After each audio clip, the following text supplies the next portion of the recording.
Bonjour. Alors, il y a toute une controverse entourant Fierté Montréal et l'exclusion de certains groupes juifs. Oui, bien, comme on sait, Fierté Montréal qui organise le défilé gay, pas juste gay, de nos jours, il y a également les trans, les queers, les non-binaires et tout ce qui vient avec le plus. Donc là, ce qu'on sait, c'est que à chaque année, d'habitude, il y a plusieurs groupes qui sont associés à la Fierté, la défilé. Donc le prochain défilé, c'est le 10 août prochain. Et là, dans un communiqué, donc, qui date d'il y a déjà plusieurs jours, eh bien, Fierté Montréal a annoncé qu'il excluait des groupes qu'il considère comme tenant des propos haineux. Mais il ne va pas préciser quels sont les propos haineux, mais il va quand même dire quels sont les groupes en question. Et ce sont, par exemple, Gahava et le CIJA. Donc, qui sont des groupes juifs. Le CIJA, par exemple, c'est le Centre de relations juives et israéliennes. Donc, on voit où est-ce qu'on s'en va. C'est-à-dire que même si on n'a pas précisé quels sont les propos haineux, ce qu'on comprend, puisqu'on a vu, par exemple, aussi de Sophia Nolin qui devait faire un concert au spectacle IMIX qui est présenté par Fierté Montréal. Sophia Nolin, qui a annulé sa présence au nom du combat contre le sionisme. Donc, on comprend que ce qu'elle disait, c'est qu'il y a des groupes qui n'ont pas d'affaires dans Fierté Montréal et c'est pourquoi elle annulait sa présence. Donc, encore une fois, on vise ces groupes-là. Donc, le CIJA, le Gahava, également le IMRA, qui est un groupe iranien dissident du régime des Mollahs. Donc là, c'est comme si, en tout cas, à mon avis, puis c'est ce que dit, par exemple, une lettre qui est sortie hier dans la presse. Donc, c'est un collectif de 16 citoyens signé par des gens qu'on voit souvent dans les médias, comme Mandana Javan, donc une Québécoise d'origine iranienne qui se bat contre les prières de rue, contre la montée de l'islamisme. Aussi, Romain Gagnon, qui a écrit plusieurs livres, qui est souvent passé à Cube Radio. François Dugré, qui est professeur de philosophie. Donc, des gens qui interviennent souvent dans les médias. Et donc, ces gens-là ont signé leur collectif pour dire ce qui se passe, en fait. Selon eux, c'est que, en fait, on exclut des gens non pas par... C'est-à-dire, c'est un faux contexte, un faux prétexte de dire c'est juste parce que, dans le fond, ils seraient pro-israéliens. Mais dans le fond, c'est parce qu'ils sont juifs, là. C'est-à-dire qu'il y a une obsession anti-sioniste dans l'idée que, c'est comme si cette opinion-là en soi était quasiment un crime, était une parole haineuse, alors que si on suit, par exemple, les activités du CIJA sur les réseaux ou n'importe quoi, je veux dire, ces gens-là sont pas en train de dire « il faut bombarder Gaza », sont même pas en train de tenir position nécessairement sur le conflit, c'est juste des gens qui veulent... c'est-à-dire qu'ils ont une fierté d'être israéliens ou d'être rattachés à Israël, ce genre de choses, mais en soi, c'est pas haineux. Là. Et quelle est la position du Hamas sur les communautés LGBTQ+. Très bonne question, mon cher Alexandre, parce que justement, Tel Aviv est connue comme la ville dans le monde où il y a le plus grand défilé gay au monde, là. C'est quand même pas rien. Puis en Israël, si vous êtes gay ou queer, n'importe quoi, vous êtes la bienvenue, là. Votre vie n'est pas en danger. Mais dans la bande de Gaza, qui est contrôlée par le Hamas, à l'inverse, si vous êtes homosexuel, queer ou toutes ces choses-là, vous allez vous faire torturer ou tuer. C'est constamment ça qui se passe. Et le drapeau arc-en-ciel, comme il est rappelé dans le texte, c'est interdit dans la bande de Gaza. Donc, il ne s'agit pas après de dire, ça justifie un bombardement, là. Mais c'est-à-dire que on voit très bien qu'il y a une immense différence. C'est ça l'incroyable contradiction, au fond. C'est-à-dire que, finalement, en Israël, un homosexuel peut très bien faire sa vie facilement, alors que dans la bande de Gaza, c'est pas le cas du tout. Et on devine facilement qu'à Fierté Montréal et au défilé gay, il n'y aura pas de problème à avoir des drapeaux palestiniens, à ce que des gens scandent des propos qui sont, comme on les voit dans les manifestations un peu partout à Montréal depuis presque 2 ans, des propos qui sont quasiment pro-Hamas. Donc ça dérange pas, alors que c'est clairement un mouvement qui est anti-homosexuel, anti-trans, tandis qu'Israël, qui est un pays très tolérant à l'endroit des trans et des homosexuels, ça, on l'exclut. Donc, moi, je comprends pas pourquoi, dans un défilé comme ça, il me semble que c'était évident que ces groupes-là vont pas faire de la propagande pour une intervention militaire. Je comprends. Je veux dire, c'est juste des groupes qui sont juste juifs, qui font juste parler de ces sujets-là, puis ils mettent ça de côté pour un moment. Donc, à un moment donné, pourquoi on a toujours une obsession antisioniste dans chaque moindre occasion? Parce que selon moi, je pense comme les auteurs que c'est une forme d'antisémitisme. Là. C'est-à-dire que c'est comme si le juif n'a pas sa place, c'est lui qui est à la source de tout malheur. Donc, selon moi, il y a vraiment une obsession. Est-ce que dans ton esprit, c'est pas un peu paradoxal qu'un groupe qui prône l'inclusion sociale prennent ce genre de décision-là. Puis l'année passée qu'il y avait eu certains débordements, justement, à l'endroit de certains groupes pro-palestiniens dans le cadre de ce défilé-là. Absolument. Quand même hâte de voir de quelle façon on va gérer ça. Là, oui, absolument. L'an passé, comme tu viens de le souligner, justement, il y avait eu des manifestations pro-Palestine qui avaient croisé le défilé de la Fierté Montréal et donc qui avaient perturbé l'événement, précisément parce que ces manifestations-là, c'est pas juste pour la Palestine, c'est-à-dire il y a plein de gens qui sont reliés au Hamas, au Hezbollah, des groupes terroristes, et qui n'aiment pas du tout cette diversité sexuelle, cette diversité d'orientation sexuelle. Donc on voit que ça entre en collision, puis là, ces gens-là, c'est-à-dire ces gens-là qui sont vraiment haineux, eux sont parfaitement inclus, alors que des gens parfaitement tolérants qui comptaient pas faire, de ce que je sache, la propagande pour l'intervention militaire à Gaza, eux sont exclus. Donc là, ben, on exclut les groupes juifs, donc c'est de l'antisémitisme. Est-ce qu'il faut être millionnaire pour habiter dans Rosemont? C'est une excellente question. J'ai vu ça dans le journal de Montréal. On a appris qu'il y a une maison, donc tout à fait ordinaire par ailleurs. Quand on regarde de l'extérieur, c'est comme la maison typique Rosemont ou typiquement montréalaise. Et là, on nous dit, elle est proche du cinéma Beaubien. Et là, on nous dit qu'elle a été revendue à près de 3 millions de dollars. Donc, c'est dans le journal de Montréal. En fin de semaine, j'ai vu ça.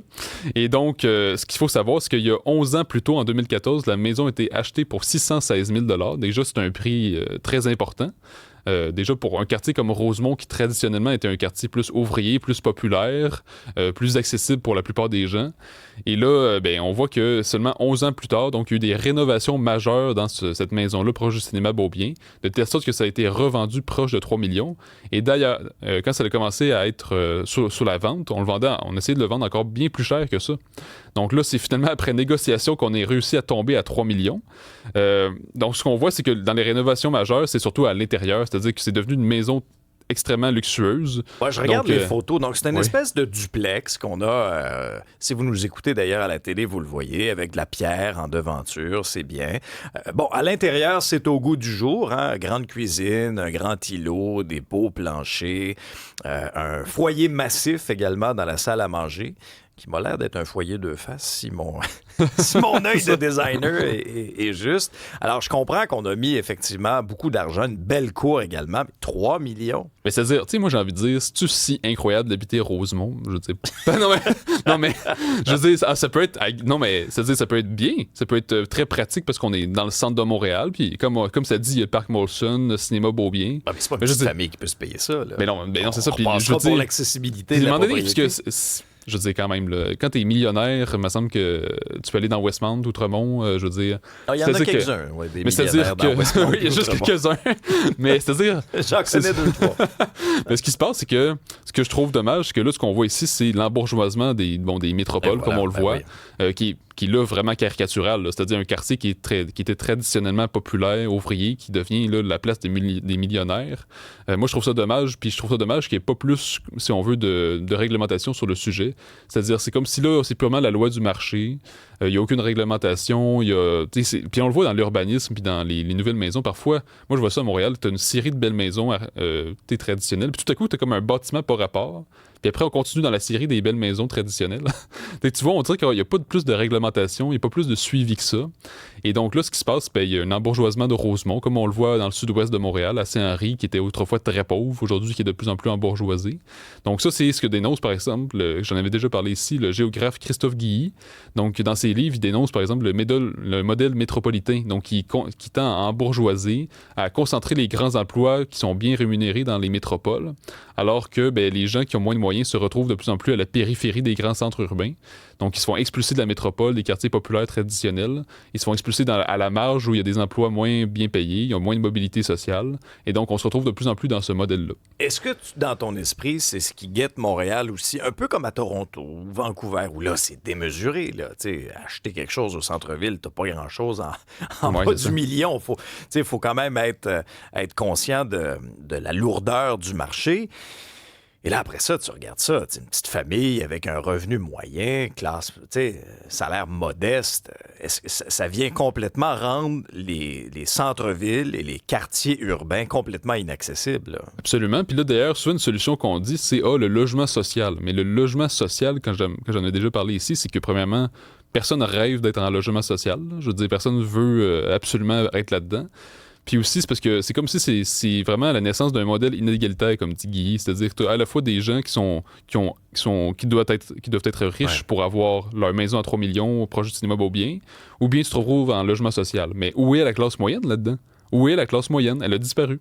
Donc c'est pour ça que Guy dénonce justement cette disparition de la classe moyenne et la naissance d'un modèle très inégalitaire. Soit tu es très riche puis tu as accès à une maison, ou bien tu te retrouves en logement social, ou bien en banlieue dans des HLM. Donc c'est un modèle inégalitaire. Et là, justement, les familles, les gens qui viennent des classes moyennes sont de plus en plus expulsés des grandes métropoles. Mais je pense pas qu'on va se retrouver dans la même situation que les grandes métropoles canadiennes anglaises, parce que je pense que notre culture québécoise vient comme donner un petit peu un coussin par rapport à ce qu'on voit un petit peu ailleurs en Amérique du Nord. Parce que ailleurs, les Canadiens anglais ou les Américains, c'est plus comme plus individualiste.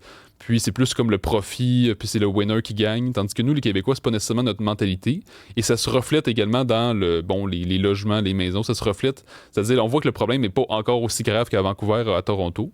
Mais en même temps, ce qui est inquiétant, c'est qu'il y avait un dernier rapport, donc le SCHL sur l'habitation et le logement, qui montrait que, Toronto et Vancouver, si je me souviens bien, les loyers ont baissé dans les dernières années. Dans la dernière année. Mais à Montréal, ça a continué d'augmenter. Donc, c'est pas rassurant non plus, là.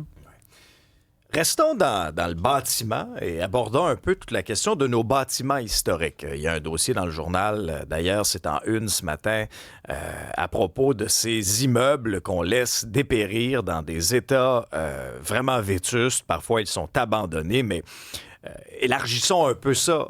Allons dans les Laurentides, où le plus vieux couvent des Laurentides pourrait bien se faire démolir.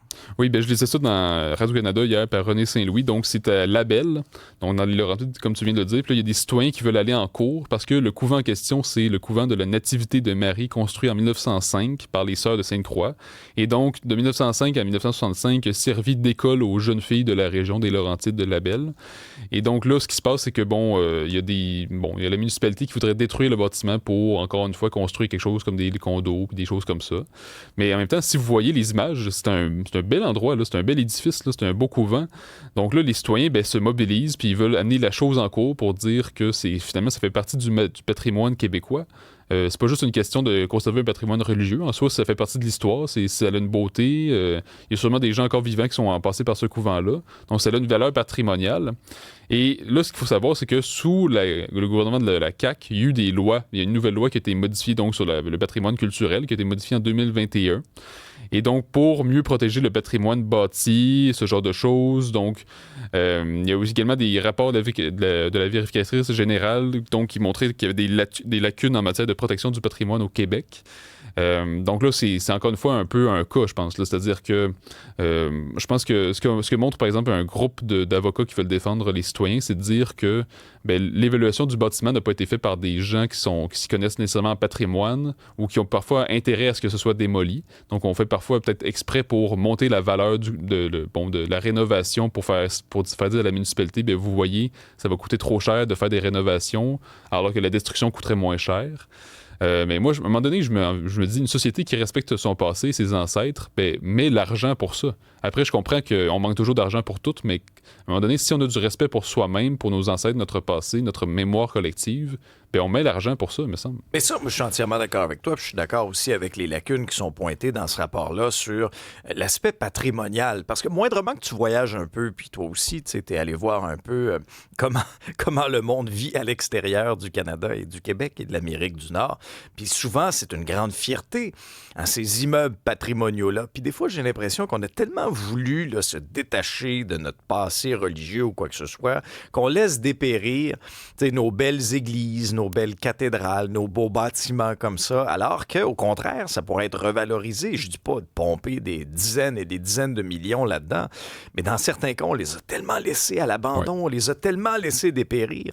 Moi, ça me fend le cœur de voir ça, à quel point parfois on n'est pas fiers de nos bâtiments emblématiques. Absolument. Puis quand on se compare, tu sais, justement, tu viens de dire, ailleurs dans le monde, on fait attention, mais en plus, regarde les pays européens, eux, ça doit coûter beaucoup plus cher quand tu y penses. Je veux dire, les châteaux à restaurer, les grandes cathédrales de plusieurs siècles à restaurer, tu sais, la cathédrale Notre-Dame de Paris, ça doit être cher. Ah non, mais ça a coûté une fortune. J'écoutais d'ailleurs un reportage, une série de reportages là-dessus. Je l'ai vu le même. C'était RDI, les coulisses de la réfection de Notre-Dame. Et il y avait... C'était un travail extrêmement minutieux, des vitriers notamment pour, tout que ce soit nettoyer, remettre en état tout ce qui est vitrail, tout ce qui est restaurer les vitrails. Merci Jean-François, c'est lundi pour tout le monde.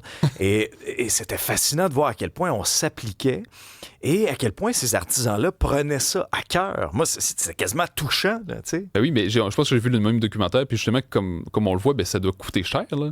Et pourtant, la France le fait. Parce qu'il y a un respect pour le passé, alors qu'au Québec, ça coûterait pas mal moins cher. Là, quand on pense au patrimoine qu'on a, c'est moins important qu'en France. On n'a pas des immenses châteaux extrêmement dispendieux. Et pourtant, ben, on veut juste tout démolir pour faire des condos, pour faire des hôtels. À un moment donné, c'est un manque de respect envers nous-mêmes, je pense. Merci, Philippe. Merci.